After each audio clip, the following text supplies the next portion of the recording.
So hello everyone, welcome back to another lecture. I know बड़े दिनों बाद फिर से लेक्चर आया है क्योंकि मेरे घर का काम चल रहा है, मेरे स्टूडियो का काम चल रहा है। लगे तो आप देख सकते हो मेरे पीछे कितना सामान पड़ा है, दिख रहा है यानी पता नहीं आपको। मेरे बाजू में भी सामान पड़ा है, इधर भी सामान पड़ा है। 2-3 दिन में अभी काम हो जाएगा ऐसा लग रहा है मुझे, पर देखते हैं। अभी मैक्सिमम काम तो हो चुका है। अभी यहाँ पे जो विंडो है, विंडो की बाहर की गाड़ियों का भी आवाज़ आ सकता है आज के लेक्चर में, तो थोड़ा एडजस्ट कर लेना। अगर नहीं आ रहा होगा तो बहुत अच्छी बात है। तो चलो चालू कर देते हैं। आज अपना बेसिक कंसेप्ट जो चैप्टर है अपना इनकम टैक्स का, उसका आखिरी आखिरी लेक्चर है कंसेप्ट का। इसके बाद आपके सारे कंसेप्ट बेसिक के खत्म हो जाएंगे। कुछ कुछ एक दो कंसेप्ट बचे हैं, जैसे एग्रीकल्चर इनकम का जो डेफिनेशन है। डेफिनेशन मतलब जो एग्रीकल्चर इनकम किसको, एग्रीकल्चर लैंड किसको बोलते हैं अपन, वो कैपिटल गेन में पढ़ने वाले हैं अपन। ऐसे कुछ चीज़ें हैं जो कहीं ना कहीं इंटरलिंक होने वाली नेक्स्ट चैप्टर में, तो मैं वो उस चैप्टर में कवर करने वाला हूँ। पर मैक्सिमम कंटेंट आपका यहाँ पे खत्म होता है। नेक्स्ट लेक्चर में अपन कोशिश करेंगे कि सारे जो एग्जाम्पल है, सारे क्वेश्चंस है अपने इंपॉर्टेंट अच्छे अच्छे क्वेश्चन जो अपने एग्जाम में आ सकते हैं वो कवर हो। तो वो उसकी चर्चा अपन नेक्स्ट लेक्चर में करते हैं। आज अपन आखिरी लेक्चर जिसमें हम पढ़ने वाले हैं एग्रीकल्चर इनकम, तो वो खत्म कर देते हैं आज। और फिर आप कंसेप्ट वाइज पूरा चैप्टर एक बार फिर से देख सकते हो। क्या क्या कंसेप्ट कुछ बचे होंगे आपके, तो मुझे टेलीग्राम चैनल में आप मुझे पूछ सकते हो कि कुछ भी डाउट रहा आपका, कुछ भी रहा तो कमेंट करो या फिर टेलीग्राम में पूछो। टेलीग्राम में पूछा तो कैसे, बाकी भी स्टूडेंट होंगे उनको भी सेम डाउट आ सकता है, तो उनका भी क्लियर हो जाएगा वो डाउट। कमेंट में कोई ज़्यादा पढ़ता नहीं, तो इसकी वजह से मैं मतलब बोलता हूँ कि टेलीग्राम में मैसेज करो ग्रुप में, तो सबके डाउट हो जाएंगे। और ऐसा डर लग रहा होगा आपको कि इतना सिंपल क्वेश्चन है, पूछूं या नहीं, ऐसा कुछ नहीं होता भाई। अपना डाउट क्लियर होने से अपने को मतलब रखना चाहिए। अपना एग्जाम भी इंपॉर्टेंट है। कोई अपने को जानता है क्या टेलीग्राम में? नहीं। कोई जानने के इंटरेस्टेड है क्या टेलीग्राम में? नहीं। अपने को बस अपना डाउट क्लियर करना है, तो डाउट बिंदास पूछो वहाँ पे। मुझे कोई भी डाउट रहा तो मैं 100% आपको उसका सोल्यूशन दूंगा। कुछ कुछ स्टूडेंट ने अभी यूट्यूब पे क्वेश्चंस पूछे थे, तो उनको भी एक रिक्वेस्ट है कि टेलीग्राम में पूछो, मतलब उनके भी डाउट, जो बाकी स्टूडेंट है उनके भी डाउट क्लियर हो जाएंगे। जैसे आपके डाउट रहे वैसे ही शायद उनको हो सकता है, तो वहाँ पे पूछ लेना क्वेश्चंस। चलो, तो आज का हमारा लेक्चर जिसमें हम पढ़ने वाले हैं एग्रीकल्चर इनकम। एग्रीकल्चर इनकम क्या होता है? एग्रीकल्चर इनकम, तो जब हमने सबसे पहले फर्स्ट 2-3 लेक्चर अपने देखे होंगे, तो उसमें मैंने बताया था कि जो एग्रीकल्चर इनकम है जिसकी पावर किसको दी है, जिसकी पावर कॉन्स्टिट्यूशनल लेवी में एग्रीकल्चर इनकम के ऊपर टैक्स लगाने की पावर किसको दी है, तो ये पावर है स्टेट गवर्नमेंट के पास। देखो याद करो, कॉन्स्टिट्यूशनल वैलिडिटी हमने पढ़ी थी, जिसमें हमने पढ़ा था कि यूनियन लिस्ट होती है, स्टेट लिस्ट होती है और कॉन्करेंट लिस्ट होती है। यूनियन लिस्ट में जो सेंट्रल के पास पावर है, जो उसके ऊपर टैक्स लगा सकते हैं। उसके बाद में स्टेट लिस्ट में जो स्टेट के पास पावर है, जो भी इनकम है जिसके ऊपर स्टेट टैक्स लगा सकती है, वो स्टेट लिस्ट में देके रखा है। और दोनों भाई मिलके, यूनियन और स्टेट मिलके, वो कॉन्करेंट लिस्ट में देके रखा है। तो यूनियन लिस्ट में क्या देके रखा है? यूनियन लिस्ट में एंट्री नंबर 82 में देके रखा है कि जो इनकम है, इनकम के ऊपर सेंट्रल गवर्नमेंट टैक्स लगा सकती है, ऐसा लॉ वो पास कर सकते हैं। ये अपने यूनियन लिस्ट में लिखा है, पर उसमें एग्रीकल्चर इनकम वो नहीं ले सकते। फिर entry number 46 of state list क्या बोलता है कि जो एग्रीकल्चर इनकम है उसके ऊपर का जो टैक्स है, उसकी प्रोविजन स्टेट गवर्नमेंट बना सकते हैं। उसका जो टैक्स है, उसका जो लॉ है, वो स्टेट गवर्नमेंट पास कर सकते हैं। अब यहाँ पे एग्रीकल्चर इनकम का पावर किसके पास है? स्टेट गवर्नमेंट के पास। तो हर एक स्टेट का अलग अलग होगा लॉ इसके रिलेटेड, टैक्स के रिलेटेड, एग्रीकल्चर इनकम के ऊपर टैक्स के रिलेटेड। तब मैं यहाँ पे क्यों पढ़ा रहा हूँ आपको, कि जो एग्रीकल्चर इनकम का टैक्स हर एक स्टेट में अलग अलग होगा, तो मैं यहाँ पे क्यों पढ़ा रहा हूं भाई? क्वेश्चन तो आ सकता है ना। अब मेरी बात समझो, एग्रीकल्चर इनकम जो है ना, वो एग्जम्प्ट है इनकम टैक्स में। एग्रीकल्चर इनकम के ऊपर कोई भी टैक्स नहीं लगता है अंडर सेक्शन 10। अब फिर से क्वेश्चन आएगा, तो मैं पढ़ा क्यों रहा हूं यहाँ पे? पूरा का पूरा एग्जम्प्ट है। तो चलो चालू कर देते हैं। लेक्चर खत्म होते होते आपको सब समझ में आएगा। दूसरे पीडीएफ में थे ना अपन, इधर थे अपन। तो देखो, एग्रीकल्चर इनकम में सबसे पहले अपने को पढ़ना है तो लिख लेते, एंट्री नंबर 46 का भी यहाँ पे एक लिख लेते हैं पॉइंट। तो entry number 46 of state list, entry number 46 of state list जो है अपना list number 2, list number 2, give power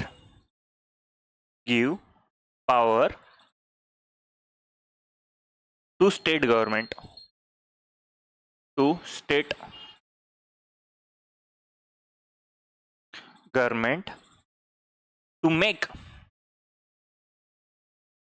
to make law on tax on agriculture income, on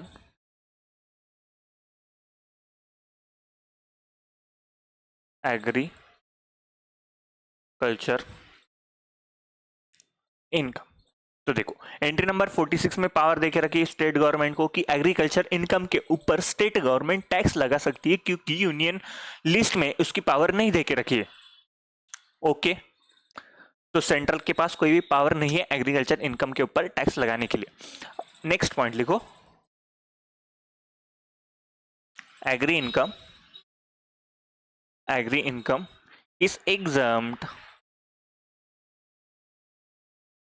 is exempt from tax under section 10। तो agriculture income जो है वो exempt है from tax under section 10।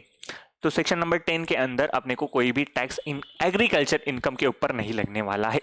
बहुत बढ़िया। तो मैं काय को पढ़ा रही आप एग्रीकल्चर इनकम आपको। अब अपना भारत देश, अपना हिंदुस्तान, अपना इंडिया कृषि प्रधान देश है। बहुत सारे खेती करने वाले लोग हैं अपने यहाँ पे, इतने लोग हैं कि क्या ही बोले। जॉब कम खेती ज्यादा करते थे, अब जॉब ज्यादा खेती कम करते। ओके, दुनिया बदल रही है, वैसे अपना हिंदुस्तान बदल रहा है। जॉब ज्यादा करने लगे हैं, खेती कम करने वाले लोग अभी अपने को मिलते हैं कि जॉब कर लेंगे पैसा आ जाएगा, खेती कम कर लेंगे, खेती का कुछ भरोसा नहीं, कभी बाढ़ आ जाती, कभी बारिश नहीं आती, कभी गवर्नमेंट फैसिलिटीज नहीं देता अच्छे कुछ, गवर्नमेंट मतलब अच्छे सर्विसेज नहीं दे पाता कुछ एरिया में। तो ऐसी सारी दिक्कत होती है। तो एग्रीकल्चर करने वाले लोग, एग्री इनकम वो थोड़ा कम हो गया है इंडिया में अभी। अब यहाँ पे अपना भारत देश कृषि प्रधान देश है, तो हर एक एग्रीकल्चरिस्ट जो एग्री इनकम कमाता है, अब आपने देखा होगा कि कुछ एरिया में इतना पैसा कमाते हैं एग्रीकल्चर से, इतना पैसा कमाते हैं कि लग्जरियस लाइफ जीते ये एग्रीकल्चरिस्ट।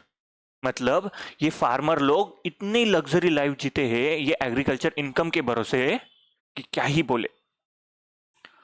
अब इन सब चीजों के लिए एग्रीकल्चर इनकम मैं आपको पढ़ा रहा हूं, इन सब चीजों के लिए एग्रीकल्चर में इनकम आपको मैं पढ़ा रहा हूं कि सेंट्रल गवर्नमेंट को समझ में आ गया, कि ये जो इनकम है भले ही इसकी पावर जो है वो स्टेट गवर्नमेंट के पास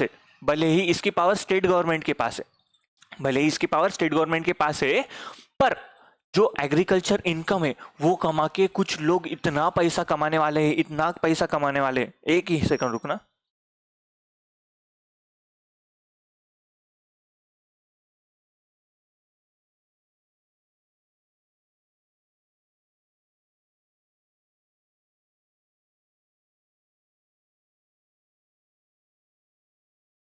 हाँ, इतना पैसा कहाँ से थे अपन। हाँ, ये लोग इतना पैसा कमाते हैं कि जो जॉब करते हैं, जो नॉर्मल इनकम कमाते हैं, उनसे भी ज्यादा पैसे इनके पास है। अब यहाँ पे ऐसा भी हो सकता है कि ये जो एग्रीकल्चर इनकम है, जो एग्जम्प्ट इनकम है, इसका गलत फायदा उठा के टैक्स इविजन कर सकते हैं। तो इसके वजह से अपन एग्रीकल्चर इनकम पढ़ रहे हैं अब एग्रीकल्चर इनकम होता क्या है, इसमें क्या क्या आता है ये अपन पहले पढ़ लेते हैं, फिर उसका टैक्स का प्रोविजन मैं आपको क्यों बता रहा हूं। एग्रीकल्चर का जो इनकम है उसमें टैक्स का कैसे रोल होता है वो मैं आपको बताता हूं। तो सबसे पहले अपन एग्रीकल्चर इनकम का डेफिनेशन पढ़ लेते। तो एग्रीकल्चर इनकम में क्या क्या आता है, चलो लिख लो।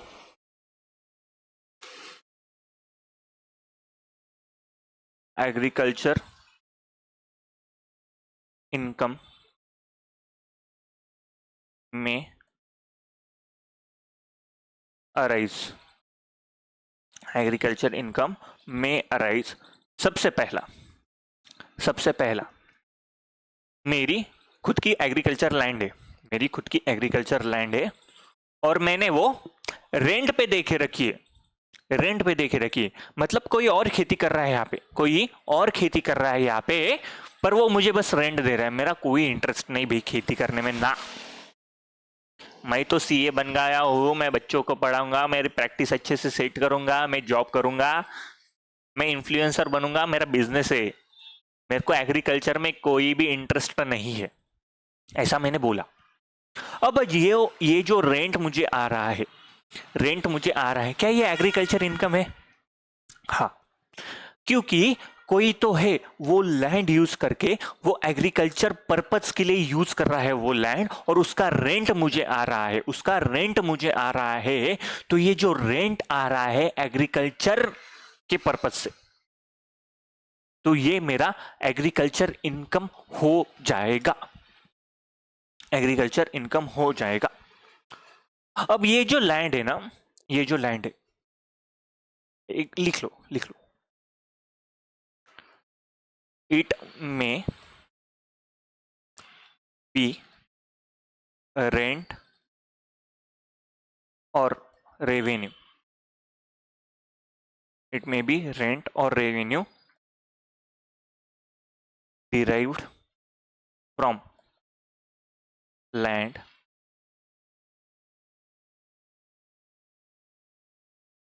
situated in India, in India and used for agri purpose, use for agriculture purpose। अब रेंट और रेवेन्यू, तो रेवेन्यू कुछ भी हो सकता है, कुछ भी मैं खुद खेती कर रहा हूँ वहां पे, या फिर मैंने रेंट पे देके रखी किसी को, या मैं खुद खेती कर रहा हूँ वहां पे, और जो भी इनकम वहां से डिराइव्ड हो रहा है वो मेरा एग्रीकल्चर इनकम बन जाएगा। पर यहाँ पे एक गौर करने वाली बात लिखी गवर्नमेंट ने, और वो है लैंड सिचुएटेड इन इंडिया। क्या मेरी दुबई में लैंड है और वहां से मुझे एग्रीकल्चर इनकम आ रहा है? क्या वो मेरी एग्रीकल्चर इनकम बनेगी? क्या नहीं? क्या वो मेरी एग्रीकल्चर इनकम बनेगी? क्या नहीं? क्योंकि यहाँ गवर्नमेंट ने स्पेसिफिकली बोला है कि जो लैंड है वो इंडिया में सिचुएटेड होनी चाहिए, हमारे हिंदुस्तान में, हमारे भारत में सिचुएटेड होनी चाहिए। वहां पे दुबई में, यूएसए में, मलेशिया में कहीं भी मेरी लैंड होंगी, वहां से मुझे रेंट आ रहा होगा, एग्रीकल्चर इनकम है क्या? नहीं। वहां मैं खुद खेती कर रहा हूं, मैं खुद वहां पे जाके मैं वो क्या बोलते, मराठी में उसको नांगरनी बोलते, मतलब वो पूरा अपन बेल लगा के करते हैं ना, ट्रैक्टर या फिर उसको, तो वह मैं खुद कर रहा हूं। सुल्तान मूवी देखी होंगी आपने, खून में तेरी मिट्टी, मिट्टी में तेरा खून, मैं खुद कर रहा हूं वहां पे जाके। इंडोनेशिया में मेरी लैंड है, मैं खुद कर रहा हूँ वहां लैंड में मेहनत, मेरी वहां पे मेरी एग्रीकल्चर इनकम आई। क्या वो एग्रीकल्चर इनकम मैं यहाँ पे हूँ, इंडिया में हूँ, बाद में वहां से सब खेती वगैरह कर ली मैंने, और जो इनकम आया है वो इंडिया में आ रहा है मुझे, क्या वो एग्रीकल्चर इनकम होगी क्या मेरे लिए? नहीं, वो एग्रीकल्चर इनकम नहीं होंगी, वो बिजनेस इनकम में जाएंगी, क्योंकि जो लैंड है वो सिचुएटेड इन इंडिया नहीं है यहाँ पे, जो लैंड है वो सिचुएटेड इन इंडिया नहीं है यहाँ पे। इसके लिए वो जो इनकम है वो मेरी पीजीबीपी इनकम हो जाएंगी, वो मेरे बिजनेस के रिलेटेड इनकम हो जाएंगी, वो मेरी एग्रीकल्चर इनकम नहीं रहेगी। समझ में आया क्या? तो कोई भी रेंट आ रहा है या फिर कोई भी रेवेन्यू आ रहा है, जो भी लैंड है सिचुएटेड इन इंडिया में, और उसके वजह से कोई भी मुझे एग्रीकल्चर पर्पस के लिए वो लैंड यूज हो रही है, तो वो जो इनकम है वो मेरा एग्रीकल्चर इनकम बन जाएगा। तो लैंड रेंट और revenue derived from the land situated in India and used for the agriculture purpose, तो ये जो इनकम है वो मेरा एग्रीकल्चर इनकम बन जाएगा। अब मुझे एक बात बताओ, ये जो खून में तेरी मिट्टी, मिट्टी में तेरा खून, यहाँ पे जो खेती हुई है, यहाँ पे जो खेती हुई है, वो खेती किसी न किसी की होंगी। मतलब समझो मेरी खेती है वो, मेरा लैंड है वो, मेरा एग्रीकल्चर लैंड है वो, और वहां पे सलमान खान खुद, सलमान भाई वहां पे खून में तेरी मिट्टी खेल रहे हैं। या फिर दंगल मूवी देखी होंगी आपने, दंगल दंगल, वहां पे वो पूरा अखाड़ा बनता है कुश्ती का, जो अखाड़ा बनता है वो भी खेती में बना है। या फिर आपने देखा होगा तुझे देखा तो मैं जाना सनम, ये जो तीनों खान ने, तीन खान, आमिर खान दंगल में, सलमान भाई सुल्तान में, शाहरुख खान पुराने डीडीएलजे। अब यहाँ पे जो खेती यूज हो रही है उसका मुझे रेंट आ रहा है, उसका मुझे रेंट आ रहा है, पर जो खेती है ना वो मूवी पर्पस के लिए यूज हो रही है, मूवी पर्पस के लिए यूज हो रही है। मतलब कोई आ रहा है मेरे खेती में, मूवी शूट कर रहा है पूरी की पूरी, और उसका रेंट मुझे दे रहा है। क्या ये एग्रीकल्चर इनकम बनेगा क्या?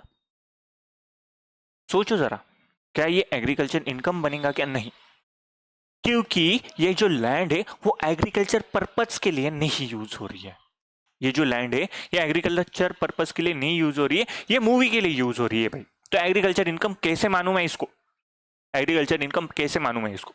तो ये जो रेंट आ रहा है मुझे, जो मूवी की शूटिंग हो रही है इसकी वजह से जो रेंट आ रहा है मुझे, वो मेरा एग्री इनकम नहीं होगा, वो मेरा एग्री इनकम नहीं होगा। तो यहाँ पे लिखो, ब्रैकेट में लिखो लगे तो,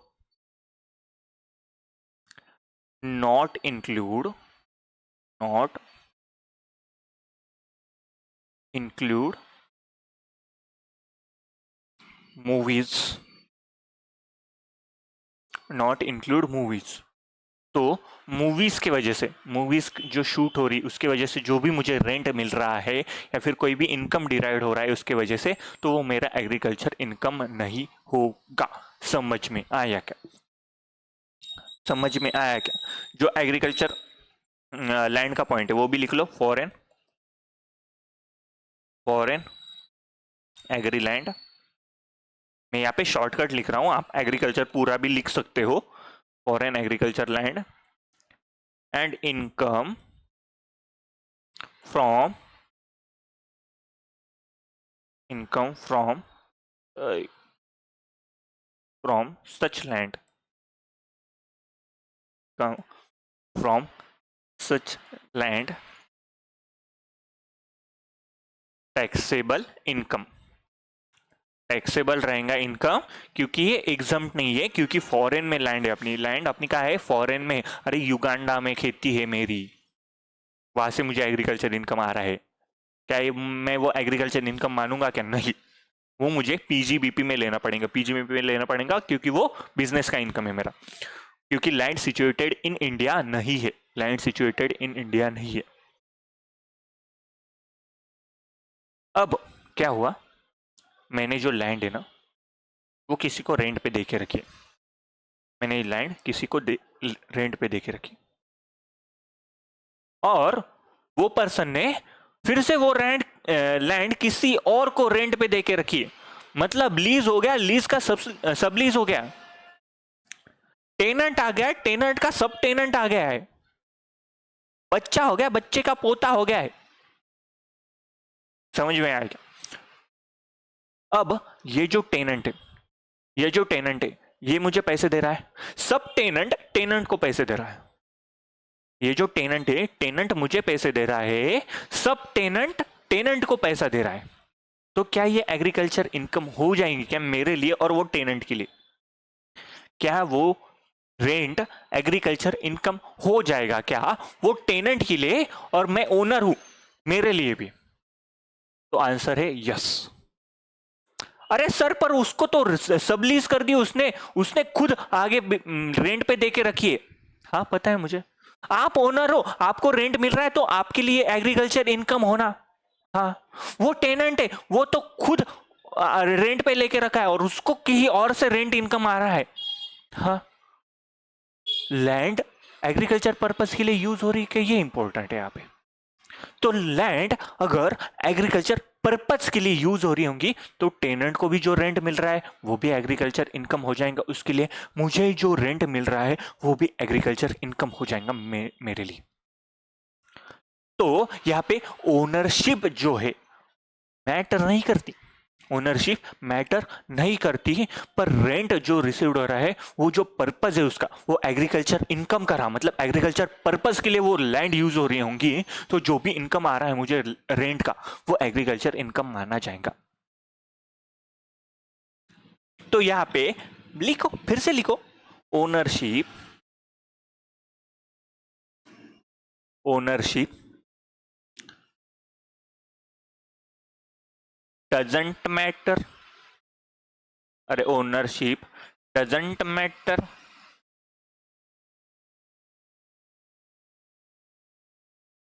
rent received by owner or tenant from subtenant, tenant from subtenant, tenant from subtenant agree income. तो जो भी रेंट मिल रहा है, जो भी रेंट मिल रहा है, ओनरशिप मैटर नहीं करती, जो भी रेंट रिसीव हो रहा है ओनर को या फिर टेनेंट को फ्रॉम सब टेनेंट, तो उसको भी हम एग्रीकल्चर इनकम मान लेंगे, एग्रीकल्चर इनकम मान लेंगे। समझ में आया क्या? तो यहाँ पे जो लैंड है वो किस पर्पस के लिए यूज हो रही है वो इंपॉर्टेंट है, वो ज्यादा इंपॉर्टेंट है कि रेंट किसको मिल रहा है, क्या मिल रहा है। समझ में आया क्या? अब मैं जो है ना, मैं खेती नहीं करता, मेरे पास खुद की लैंड नहीं है, मेरे पास खुद की लैंड नहीं है। मैं क्या करता हूं, जो ऑपरेशंस होते हैं, मतलब अगर समझो किसी ने आलू आलू की खेती की, अब आलू की खेती की तो आलू डायरेक्ट जमीन से निकाल के बेच तो नहीं देंगे। अब आलू के लिए आलू मतलब वो लगाएंगे, वो एग्रीकल्चर ने लगा लिया, मतलब जो एग्रीकल्चर लैंड है जिसका, उसने वो पूरा लगा दिया। अब उसके पास टाइम नहीं है कि वो एग्रीकल्चर मतलब उसने पूरा प्रोसेस किया है, पूरे प्लांट लगा दिए आलू के, अब वो निकाले वो आलू, वो साफ करे और वो मार्केट में बेचे, इसका टाइम नहीं है उसके पास। तो उसने क्या कर दिया, मुझे बता दिया कि भाई मेरी हेल्प कर दे, मेरी खेती में मैंने आलू लगा के रखे, वो आलू निकालने तुझे, वो साफ करने, आलू निकालने साफ कर देने के, और मुझे फिर से आलू दे दे, मुझे फिर से वो आलू दे दे, या फिर मार्केट में जाके बेच दे तेरे हिसाब से। तो अपन एग्जांपल ले लेते हैं, मुझे फिर से आलू दे दे। अब कोई जो पर्सन है, समझो राम है, कोई राम है, राम की खेती पूरी, राम ने आलू लगा लिए, राम ने पूरे आलू लगा लिए। अब वो जो आलू है वो साफ नहीं कर पा रहा, अब उसके वजह से उसने मुझे हायर किया कि तू जो वो आलू है वो मुझे बस साफ करके दे, मेरे पास इतना टाइम नहीं, मेरे पास इतना लेबर नहीं। अब उसके लिए मैं पैसे ले रहा हूँ उससे, मैं पैसे ले रहा हूँ उससे कि ये जो प्रोसेस है उसके मुझे पैसे चाहिए, फोकट में तो काम नहीं करूंगा मैं, उसके पैसे लूंगा मैं। तो उसने मुझे ठीक है इतने से इतने पैसे तू ले ले मेरे हिसाब से, ओके डील हो गई। अब यहाँ पे जो मैं प्रोसेस कर रहा हूं, मेरी लैंड है क्या? नहीं। मैं वो आलू बेचने वाला हूं क्या मार्केट में? नहीं। पर ये जो प्रोसेस करने वाला हूं, क्या ये मेरी एग्रीकल्चर इनकम होगी क्या?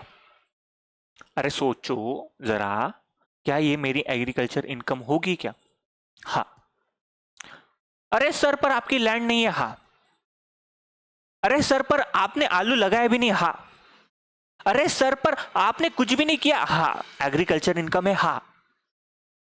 अरे सर, हाँ। अब अगर आलू, अब उसने वो प्लांट तो डायरेक्ट बेचेगा नहीं, वो आलू के लिए उसको वो पूरी मिट्टी साफ करनी पड़ेगी। क्या ये जो प्रोसेस है वो इंपॉर्टेंट प्रोसेस है एग्रीकल्चर में? हाँ, उसके बिना ये आलू मार्केट में मैं बेच ही नहीं सकता, उसके बिना मैं आलू मार्केट में बेच ही नहीं सकता, ये साफ किए बिना मैं आलू मार्केट में बेच ही नहीं सकता। अगर कोई प्याज लगाया होगा तो प्याज के पूरे के जो मिट्टी होंगी वो मैं निकाल के वो वही मार्केट में बेचूंगा। या फिर जो गेहूं होते हैं, बाजरा होता है, वो निकाले मैंने, पूरी उसकी खेती की और उसका पूरा जो ऊपर का होता है वो निकाल के उसको साफ करना पड़ता है, तब वो जो ग्रेन्स होते हैं उसके, वो दो जो छोटे छोटे दाने वो अलग होते हैं। तो ये प्रोसेस, ये जो प्रोसेस है वो इम्पोर्टेंट प्रोसेस है एग्रीकल्चर में, ये इम्पोर्टेंट प्रोसेस है एग्रीकल्चर में। तो इसमें जो मुझे इनकम मिल रहा है, क्या ये एग्रीकल्चर इनकम माना जाएगा? कि हाँ रे भाई हाँ, क्योंकि ये प्रोसेस एग्रीकल्चर में इम्पोर्टेंट प्रोसेस है, इसके बिना मैं ये जो प्रोडक्ट है, ये जो आलू है, ये जो गेहूं है, ये जो बाजरा है, ये जो प्याज है, वो मार्केट में बेच ही नहीं सकता इसके बिना, ये प्रोसेस के बिना। तो ये जो मुझे इनकम मिल रहा है वो एग्रीकल्चर इनकम माना जाएगा, माना जाएगा। अब लिखो मेरे साथ नेक्स्ट पॉइंट, नेक्स्ट पॉइंट लिखो, it may B agriculture income में अराइज, में सेकंड पॉइंट अपना, it may be income derived, income derived from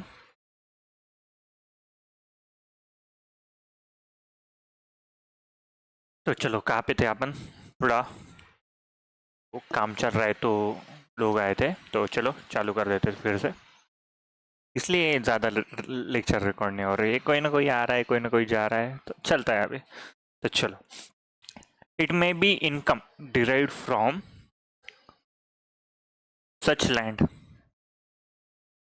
such land bye,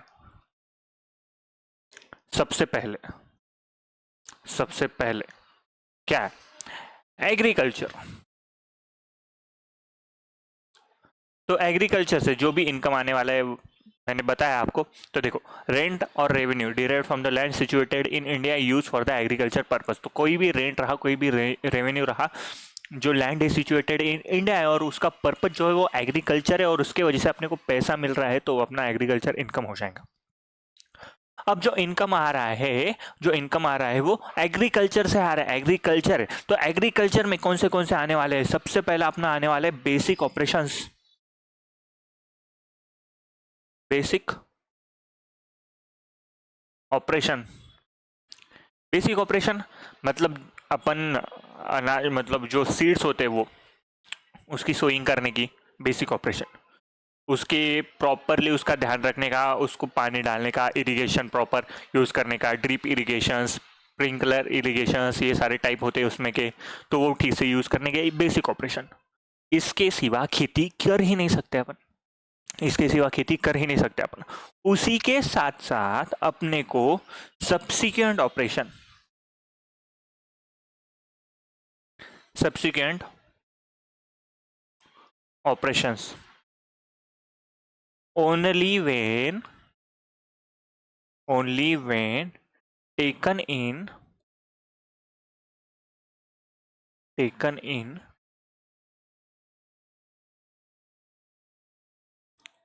conjunction with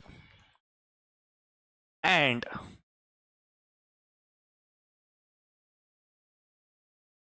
continuation of basic operation, continuation of basic operation. तो यहाँ पे agriculture से कोई भी इनकम आने वाला है, किससे? बेसिक ऑपरेशन कर रहे हैं अपन, बेसिक ऑपरेशन मतलब सोइंग करना, इरिगेशन का।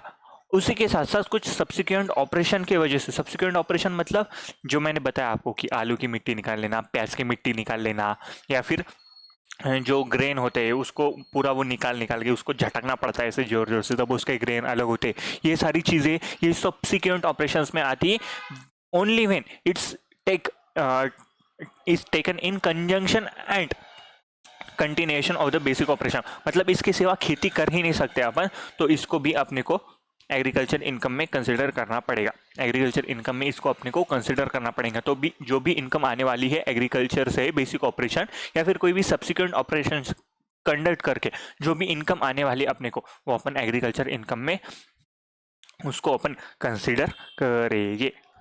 उसके बाद नेक्स्ट पॉइंट लिखो, a process usually done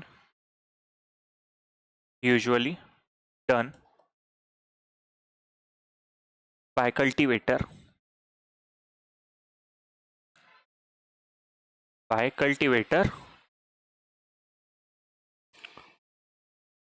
or rent receiver or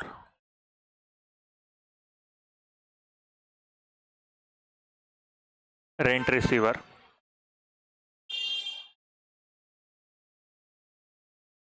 to prepare product for market. Prepare product for market. कौन सा प्रोडक्ट? एग्रीकल्चर में। कौन सा प्रोडक्ट? एग्रीकल्चर का। तो एग्रीकल्चर में अपन ने बेसिक प्लस सब्सिक्वेंट ऑपरेशन का जो भी इनकम आने वाला है वो एग्रीकल्चर इनकम में चला जाएगा। पर कोई ऐसी प्रोसेस कर रहा है जो इनकम आने वाला है, कोई ऐसी प्रोसेस करके which is done by the cultivator और rent receiver to prepare the product for the market. मतलब कोई भी ऐसी प्रोसेस, मतलब मैं जो इनकम कमा रहा था, जो आलू साफ करके मैं इनकम कमाने वाला था, वो भी मेरा एग्रीकल्चर इनकम हो जाएगा। द मतलब it may be income derive from the such land, इसमें एग्रीकल्चर इनकम आ गया। उसके बाद में a process usually done by the cultivator और rent receiver to prepare the product for the market. मतलब जो प्रोसेस का मैं पैसा लेने वाला था, जो आलू साफ करके मैं पैसा लेने वाला था, जो प्याज साफ करके मैं पैसा लेने वाला था, वो जो प्रोसेस का पैसा है वो भी मेरा एग्रीकल्चर इनकम माना जाएगा। और मैं सेल कर रहा हूँ, मेरा खुद का खेती है, मैंने एग्रीकल्चर में पूरा कर लिया, बेसिक ऑपरेशन कर लिया, सब्सिक्वेंट ऑपरेशन कर लिया, कोई भी प्रोसेस रहा जो usually done by the cultivator भी रहा, वो भी मैंने ही कर लिया और उसको सेल कर दिया मार्केट में। Sale of agri produce, sale of agri produce in market. तो ये जो आलू है, ये जो प्याज है, ये जो गेहूं है, बाजरा है, ये मैंने मार्केट में बेच दिया। इसका पैसा ऑब्वियसली ये तो एग्रीकल्चर इनकम ही होने वाला है। तो ये जो सारे पैसे, जो भी मैंने इनकम आने वाला है वो एग्रीकल्चर इनकम माना जाएगा। समझ में आया क्या? अरे बोलो, समझ में आया क्या? अब मेरी एक बात समझो, मेरी लैंड है, एग्रीकल्चर लैंड है, और लैंड में ना एक बिल्डिंग बांध के रखी है मैंने। ये मेरी बिल्डिंग है, और ये बिल्डिंग में मैं सामान रखता हूँ, खेती का सामान रखता हूँ। यहाँ पे लोग रहते हैं, काम करने वाले लोग, छोटे छोटे लोग, ये भी यहाँ पे रहते हैं।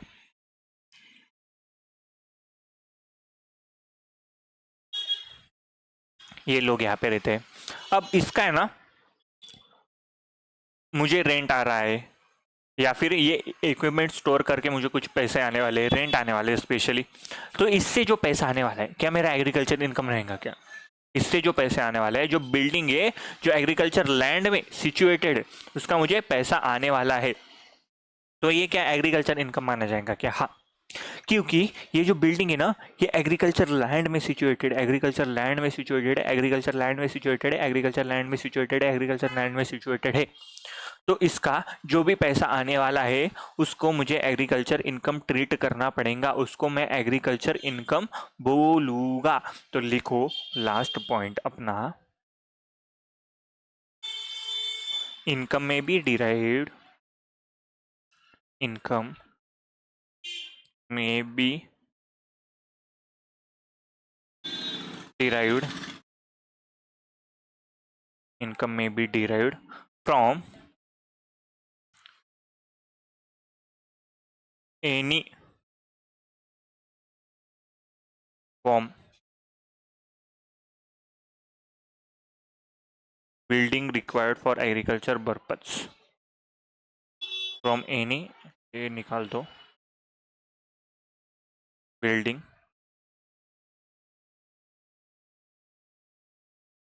Required for agriculture purpose.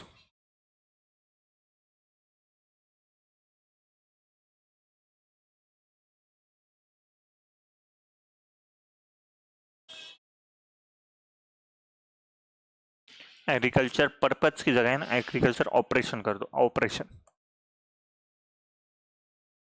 Agriculture operation. तो ये भी जो है मेरा एग्रीकल्चर इनकम माना जाएगा। एग्रीकल्चर इनकम इसको अपन बोल लेंगे। यहाँ पे और एक पॉइंट लिखो इसमें, building for warehouse, building for warehouse of agriculture produce. जो वेयर हाउस होते हैं एग्रीकल्चर प्रोड्यूस स्टोर करने के लिए, ऑब्वियसली उसका भी रेंट आता है बहुत सारे लोगों को, तो उसका भी मुझे एग्रीकल्चर इनकम अपन ट्रीट करेंगे। Rented to employees, rented to employees, तो इसको भी अपन एग्रीकल्चर इनकम मानेंगे। इक्विपमेंट्स एंड स्टोरेज पर्पज,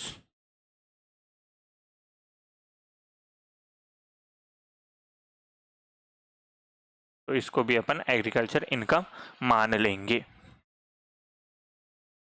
तो इन सारी चीजों को अपन एग्रीकल्चर इनकम में कंसिडर करते हैं। क्या ये डेफिनेशन एग्रीकल्चर इनकम में एग्जाम में आती है क्या? क्या ये पूछते हैं क्या? क्या याद करनी पड़ेगी क्या? तो पढ़ाई क्यों? अरे भाई इसके सिवा एग्रीकल्चर इनकम कैसे समझेगा?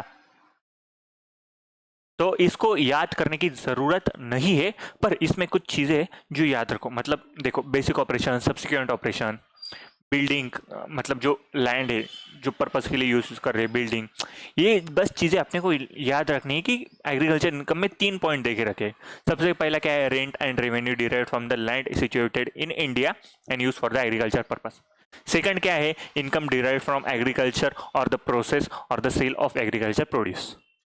तीसरा पॉइंट क्या है? Income derived from the building which are use for the agriculture purpose. बात खत्म, बात खत्म। ऐसा ही अपने को याद करना पड़ेगा। मतलब 3 पॉइंट है, rent and revenue derived from the land situated in India for the agriculture purpose. उसके बाद में income derived from the agriculture और द प्रोसेस और the sale of agriculture produce. और थर्ड पॉइंट है अपना, income may be derived from the building required for the agriculture operations. इतना ही अपने को याद रखना है ठीक से। अगर क्वेश्चन आया भी तो ऐसे अपने को समझ में आएगा कि एग्रीकल्चर इनकम में अपने को लिखना क्या है। जनरली एग्रीकल्चर इनकम का डेफिनेशन ऐसा डायरेक्टली आईसीएआई नहीं पूछने वाला है, तो अपने को बस उसमें क्या क्या आता है ये याद रखना पड़ेगा। मैंने जितने भी अटेम्प्ट देखे उसमें जनरली इसमें कोई क्वेश्चन आया हुआ नहीं। जो अपन अब पढ़ने वाले इसमें जनरली क्वेश्चन आते हैं। नेक्स्ट पॉइंट अपन जो पढ़ने वाले इसमें अपने क्वेश्चन आते हैं। अब एग्जाम्पल एग्रीकल्चर इनकम के कुछ कुछ यहाँ पे लिख लो। छोटे छोटे एग्जाम्पल है, कुछ ज़्यादा इसमें सीरियस पढ़ाने जैसा है नहीं है। एग्जाम्पल ऑफ एग्रीकल्चर इनकम,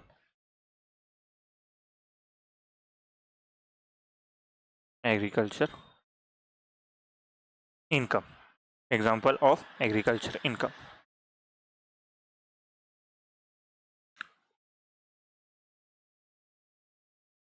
सबसे पहला लिखो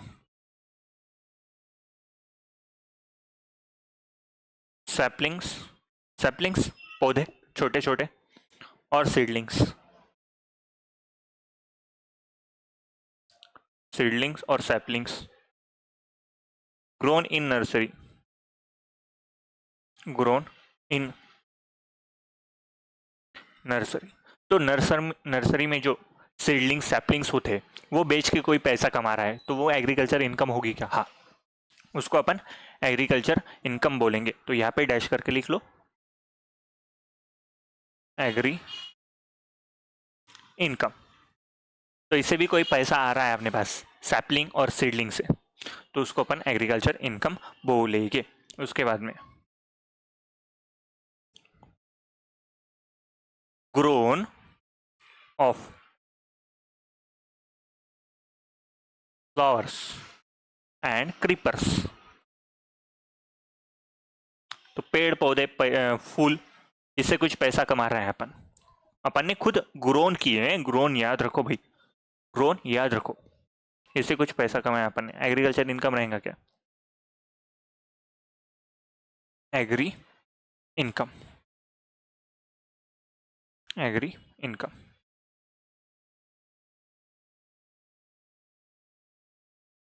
उसके बाद में लिखो natural grown of tree, natural grown tree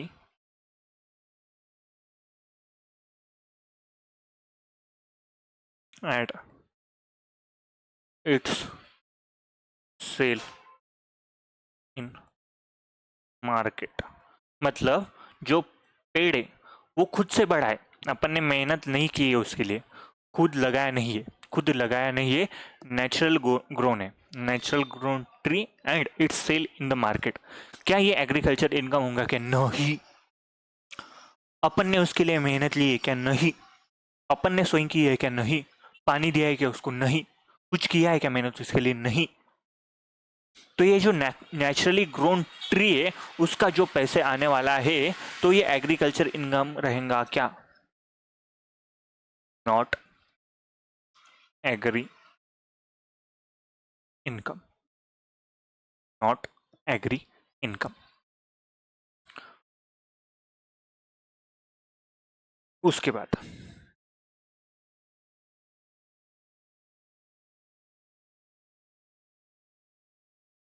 rent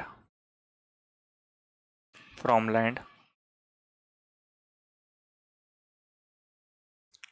use for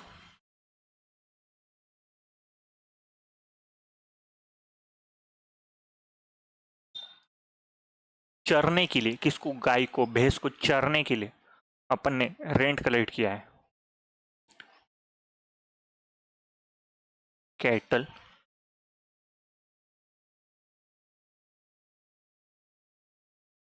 और एग्री इट एक्सेट्रा। तो rent from land use for grazing of cattle required for agriculture. तो ये जो रेंट मिल रहा है अपने को, तो ये एग्री इनकम होगा क्या? गाय भैंस चरने के लिए अपन ने रेंट लैंड रेंट पे दे के रखा है, agree income.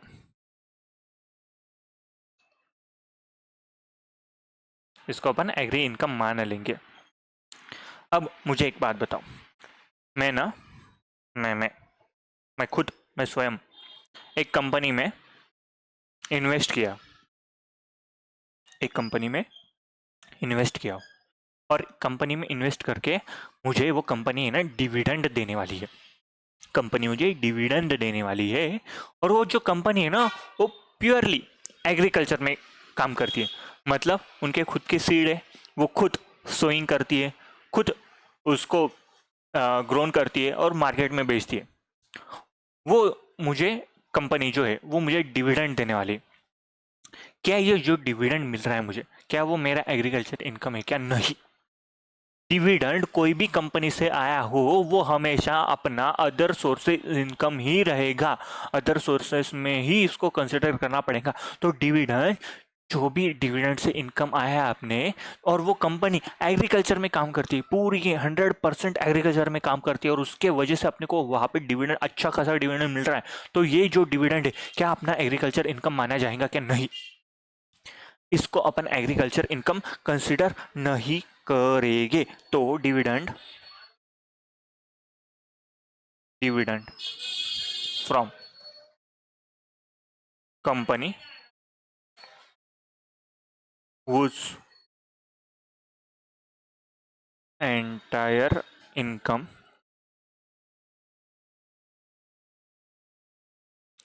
derived from agriculture।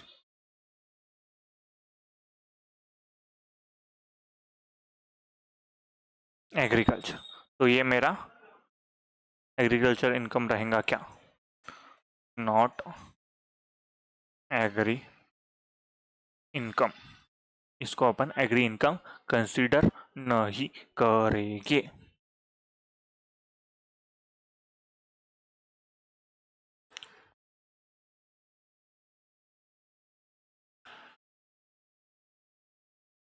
मैंने ना मेरी लैंड जो है वो रेंट पे देख रखी है।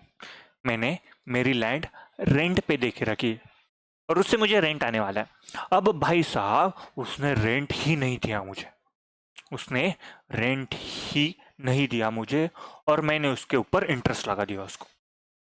मैंने उसके ऊपर इंटरेस्ट लगा दिया। अब ये जो इंटरेस्ट आने वाला है रेंट के ऊपर, अब ये जो लैंड है वो एग्रीकल्चर पर्पस के लिए यूज कर रहा है, तो रेंट जो आने वाला है वो मेरा ऑब्वियसली एग्रीकल्चर इनकम हो जाएगा। पर रेंट के ऊपर जो मैंने इंटरेस्ट लगाया है, क्या वो मेरा एग्रीकल्चर इनकम होगा क्या? क्या वो मेरा एग्रीकल्चर इनकम होगा क्या? आप बोलेंगे हाँ, बट लॉ के हिसाब से नहीं, क्योंकि जो इंटरेस्ट है ना, इंटरेस्ट भी अपने को अदर सोर्सेस में बुक करना पड़ता है और जो रेंट है वो अपना पीजीबीपी में आ जाएगा। रेंट अपना एग्रीकल्चर इनकम में आ जाएगा। तो रेंट जो अपन मिल रहा है वो अपने को एग्रीकल्चर में देना पड़ेगा, पर जो इंटरेस्ट मिल रहा है रेंट के ऊपर का वो अपन एग्रीकल्चर इनकम में नहीं ले सकते, उसको अपने को लेना पड़ेगा अदर सोर्सेस में। तो interest interest on arrear of rent, interest on arrear of rent in respect of agri land, in respect of agri land, not agri income, not agri income।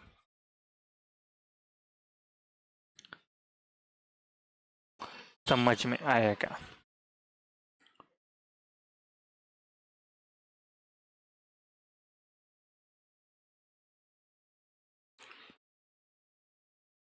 मैं है ना, मैं मेरा डैम है, खुद का डैम है, मेरा खुद का डैम है। और मैं ये जो सारे फार्मर लोग हैं, तुम सारे फार्मर हो, तुम सारे फार्मर लोगों को मैं मेरे डैम से पानी सप्लाई करता हूँ और आप मुझे उसके रिलेटेड पैसे देते हो। पानी के पैसे, हाँ मेरा लॉ है, मेरा लेक्चर देख रहे हो, कुछ भी बना सकता मैं एग्जाम्पल। क्या ये जो मेरे को पानी के पैसे मिल रहे हैं, मुझे जो रेंट मिल रहा है, जो आप पानी के पैसे दे रहे हो, जो इरिगेशन है उसके लिए वो पानी यूज कर रहे हो आप, क्या ये जो मेरे को पानी के पैसे है, क्या ये मेरा एग्री इनकम होगा क्या? अरे सर, तो आप तो सब्सिक्वेंट ऑपरेशंस में हो। अरे भाई भाई, ये तो बेसिक ऑपरेशन, पर मैं क्या लैंड का सप्लाई कर रहा हूँ, पानी का सप्लाई कर रहा हूँ, ये क्या मेरी एग्रीकल्चर इनकम हो सकती है? लॉजिकली सोचो भाई, एग्रीकल्चर इनकम हो सकती क्या? नहीं। तो इसको अपन एग्रीकल्चर इनकम नहीं बोलेंगे, income from supply of water for irrigation purpose. Income from supply of water for irrigation purpose.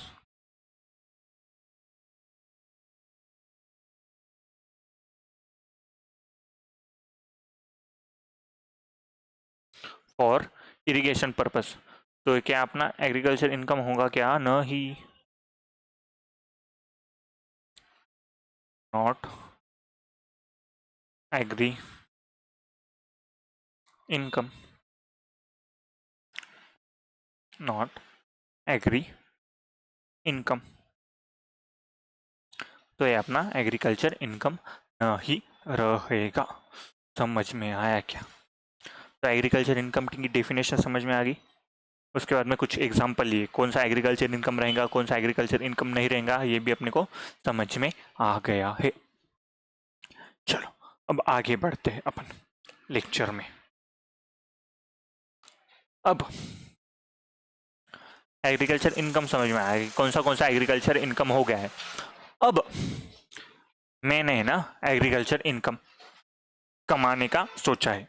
मेरी खुद की लैंड है, मेरी खुद की लैंड है, मैं खुद सोइंग करूँगा, मैं खुद उसका बेसिक ऑपरेशन करूँगा, सब्सिक्वेंट ऑपरेशन करूँगा, मैं खुद लेबर लगाऊंगा, मैं खुद वो मार्केट में जाके बेचूंगा, मार्केट में जाके बेचूंगा। अब समझो मैंने कोई प्रोडक्ट, मतलब मैंने समझो आलू, आलू की खेती की मैंने। अब आलू मार्केट में मैंने पूरा सारा का सारा खर्चा किया है मैंने, उसको सोइंग करना, उसको प्रॉपरली इरिगेशन का सिस्टम लगाना वहाँ पे, उसमें सोइंग करने के बाद जैसे जैसे पौधे बढ़ते वैसे वैसे बाजू की जो ग्रास आती है, छोटे छोटे ग्रास आती है, अलग अलग पौधे आते हैं जो अपन पानी दे के बस उगते वहाँ से, तो वो निकालने पड़ते, क्योंकि जो मतलब न्यूट्रिशंस है वो प्रॉपर देने चाहिए अपने को, जो प्लांट को न्यूट्रिशंस देने पड़ते वो प्रॉपर उसी प्लांट को जाना चाहिए, नहीं तो बाकी के भी प्लांट को जाएंगे और अपना प्रोडक्ट खराब हो सकता है। तो उसकी वजह से है ना, बाजू की जो प्लांट आते हैं अलग अलग, वो अपने को निकालने पड़ते, उसका भी खर्चा लगता है। उसके बाद में इरीगेशंस, उसको मैंने फर्टिलाइजर स्प्रे किए, वो सारा खर्चा मैंने किया है। वो आलू किए, उसको साफ भी मैंने किया, उसको मार्केट में जाने का खर्चा भी मेरा है, मार्केट में बेचूंगा भी मैं ही। अब ये मार्केट में बेचा मैंने, सारा खर्चा किया, समझो 100 kg आलू, आलू निकले, आलू निकले, आलू निकले 100 kg आलू निकले मेरे खेत से। अब मैंने बेच दिए वो, समझो मेरे को कुछ ज़्यादा रेट पता नहीं, समझो 1 लाख रुपए में मैंने बेच दिए, 1 लाख रुपए में बेच दिए। तो क्या ये मेरा पूरा का पूरा एग्रीकल्चर इनकम हो जाएगा क्या? क्या ये मेरा पूरा एग्रीकल्चर इनकम हो जाएगा क्या? नहीं, एग्रीकल्चर इनकम पूरा नहीं होगा, क्योंकि ये मैंने मार्केट में बेचा है, ये मैंने मार्केट में बेचा है, ये मैंने मार्केट में बेचा है, पर इसके लिए मुझे 100 खर्चे लगे होंगे भाई। इरिगेशन है, सोइंग का खर्चा है, लेबर लगाए होंगे, उसके बाद में फर्टिलाइजर से, ये सारे खर्चे मैंने लगाए होंगे, ये सारे खर्चे मैंने किए, ये सारे खर्चे मैंने किए। तो ये जो सारे खर्चे किए हैं मैंने, इसका मुझे खर्चा यहाँ पे समझो मैंने 70,000 रुपये लगा दी इसके ऊपर, तो ये मेरा 30,000 ही जो है मेरा एग्रीकल्चर इनकम होगा। क्योंकि जो एक्सपेंसेस है मेरे, जो एक्सपेंसेस है मेरे वो माइनस करने पड़ेंगे। अब कोई बिजनेस कर रहे हो आप, समझो कोई बिजनेस कर रहे हो, उसमें सेल बता दिया, समझो 1 लाख का अपन ने सेल बता दिया, 1 लाख का अपन ने सेल बता दिया, क्या हो गया इसको? अच्छा, बैटरी 15% पे आ गई,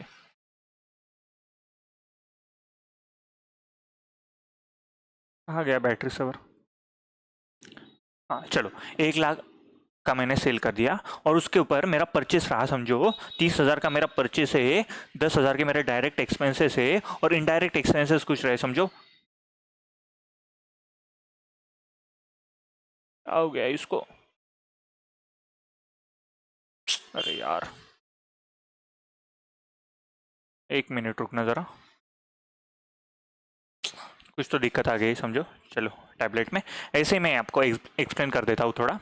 तो देखो, मैंने क्या कर चल रहा था अपना एग्जांपल, कि अपना 1 लाख का पूरा सेल है, 1 लाख में से मैं समझो मेरा 50,000 का मेरा परचेस है, 10,000 का मेरा डायरेक्ट एक्सपेंसेस है, और 10,000 का मेरा समझो इनडायरेक्ट एक्सपेंसेस है।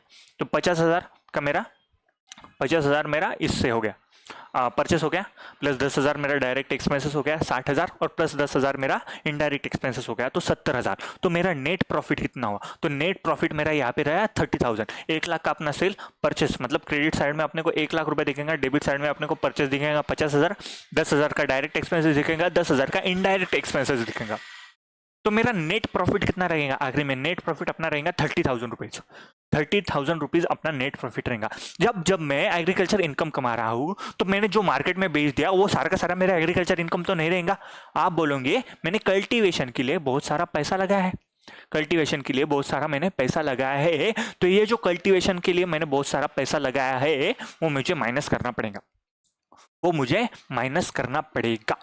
अब एग्रीकल्चर इनकम मतलब जो सेल हुआ है मार्केट में, वो minus cost of cultivation, minus cost of cultivation, वो मेरा एग्रीकल्चर इनकम बन जाएगा, एग्रीकल्चर इनकम बन जाएगा, एग्रीकल्चर इनकम बन जाएगा। एक काम करते हैं, 1 ही मिनट होल्ड करना, मैं आपको है ना जो मैंने नोट्स बनाए हैं उससे मैं आपको बता देता हूँ थोड़ा। यहाँ पे अपन स्क्रीनशॉट ले लेना है इसका, क्योंकि ये मतलब कुछ कुछ वर्डिंग, बहुत सारी वर्डिंग इसमें मैंने चेंज की थी, कुछ एग्जांपल्स बनाए थे, तो इसमें आपको समझ में आ जाएगा, मतलब मैक्सिमम कंटेंट जो अपन बड़बड़ कर रहे हैं अभी तो ख़त्म ही कर देते ना आज काय को फालतू एक एक लेक्चर बढ़ाने का।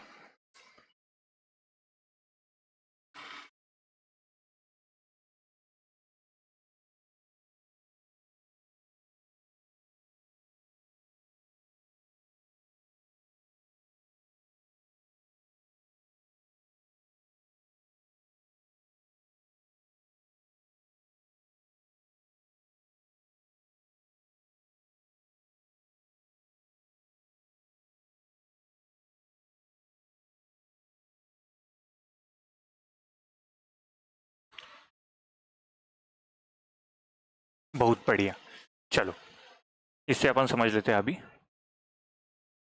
हो जा भाई, कनेक्ट हो जा, कनेक्ट हो जा, कनेक्ट हो जा प्लीज, कनेक्ट हो जा। बहुत बढ़िया,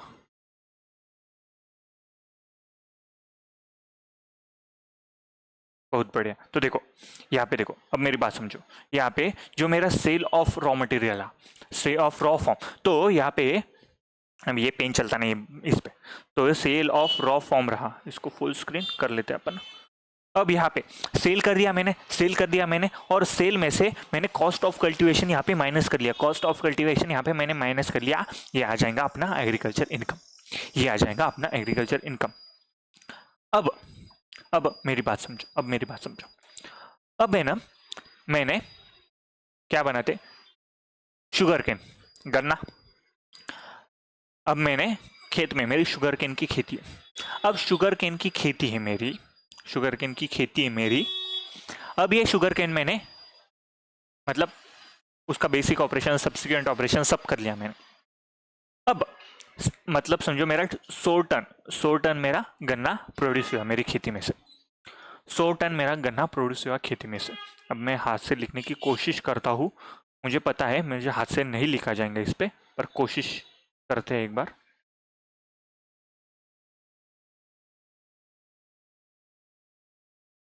अब 100 टन अपन ने गन्ना प्रोड्यूस किया, इसमें ना 30% मैंने मार्केट में बेच दिया, 30% मैंने मार्केट में बेच दिया, और 70% जो है ना वो मैं 70% का मैं शुगर बनाने वाला हूँ, 70% का मैं शुगर बनाने वाला हूँ।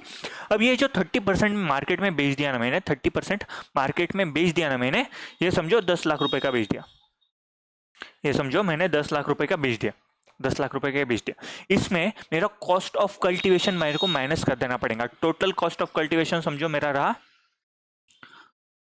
समझो मेरा कितना लेते, समझो कॉस्ट ऑफ कल्टीवेशन अलग अलग लेते हैं, मतलब पूरा जो कॉस्ट ऑफ कल्टीवेशन रहा उसका 30% 70% अपने को अलग करना पड़ेगा। तो कॉस्ट ऑफ कल्टीवेशन समझो यहाँ पे मेरा ले लेते 3 लाख रुपए, 3 लाख रुपए मेरा कॉस्ट ऑफ कल्टीवेशन आ गया। तो ये 7 लाख मेरा एग्रीकल्चर इनकम बन जाएगा, ये 7 लाख मेरा एग्री इनकम बन जाएगा, ये 7 लाख मेरा एग्रीकल्चर इनकम बन जाएगा। अब 70% मैंने बेचा के मार्केट में नहीं, 70% मैंने मार्केट में बेचा नहीं है, इसका मैं शुगर बनाने वाला हूँ, इसका मैं शुगर बनाने वाला हूँ। अब ये शुगर बना के मैंने कितने में बेच दिया मार्केट में, समझो 20 लाख में ये 70% का शुगर बनाया मैंने, और ये शुगर मार्केट में 20 लाख रुपए का बेच दिया, मार्केट में 20 लाख रुपए का बेच दिया, शुगर बना के 20 लाख रुपए में बेच दिया। अब इसमें से मुझे कॉस्ट ऑफ कल्टीवेशन माइनस करना पड़ेगा, और जो मैंने परचेस किया था, अब मैंने यहाँ पे शुगर केन अगर मैं परचेस करता था, शुगर केन मैं अगर यहाँ पे परचेस करता था, तो समझो ये मेरा 14 लाख में जाता था, समझो ये 70% मेरा शुगर केन अगर मैं परचेस करता था तो मेरा 14 लाख में जाता था, मतलब यही मेरा फेयर मार्केट वैल्यू हो गया, यही मेरा फेयर मार्केट हो गया। और कॉस्ट ऑफ कल्टीवेशन समझो 5 लाख रुपए लग गया, कॉस्ट ऑफ कल्टीवेशन 5 लाख ज्यादा हो गया, समझो 2 लाख रुपए लग गया, एग्जाम्पल है 2 लाख रुपए लगे।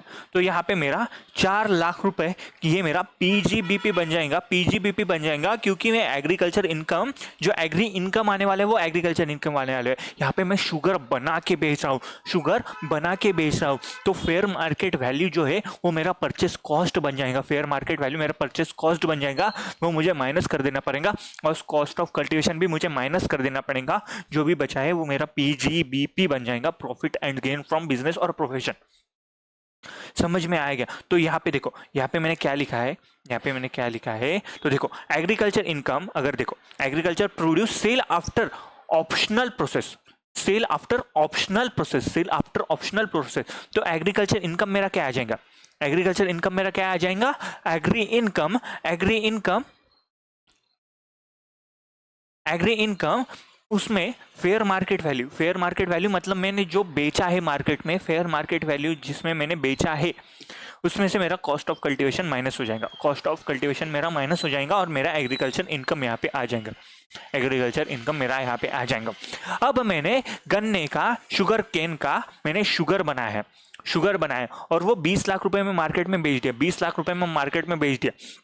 अब वो शुगर जो 70% शुगर मैंने यूज किया है उसका फेयर मार्केट वैल्यू मुझे यहाँ से लेस करना पड़ेगा, क्योंकि वो मेरा परचेस कॉस्ट रहेगा, क्योंकि वो मेरा परचेस कॉस्ट रहेगा, कॉस्ट ऑफ कल्टीवेशन यहाँ से लेस करना पड़ेगा और ये आ जाएगा मेरा पीजीबीपी, ये आ जाएगा मेरा पीजीबीपी। तो देखो, अगर कुछ भी ऑप्शनल प्रोसेस नहीं किया, अपन ने सेल कर दिया, उसमें कॉस्ट ऑफ कल्टीवेशन माइनस कर दो, एग्रीकल्चर इनकम बन जाएगा। पर कुछ भी ऑप्शनल प्रोसेस किया अपन ने, कुछ भी ऑप्शनल प्रोसेस किया अपन ने, अब ऑप्शनल प्रोसेस करने के बाद एग्री इनकम कौन सा आ जाएगा अपना, फेयर मार्केट वैल्यू। समझो 100 का 100%, 100% शुगर केन मैंने मेरे शुगर के लिए यूज किया होता तो fair market value minus cost of cultivation मेरा एग्रीकल्चर इनकम बन जाता, माइनस एग्रीकल्चर इनकम बन जाता था। अब यहाँ पे सेल किया है समझो मैंने, उसमें से फेयर मार्केट वैल्यू और कॉस्ट ऑफ कल्टीवेशन मैंने माइनस कर दिया और पीजीबी पे आ गया।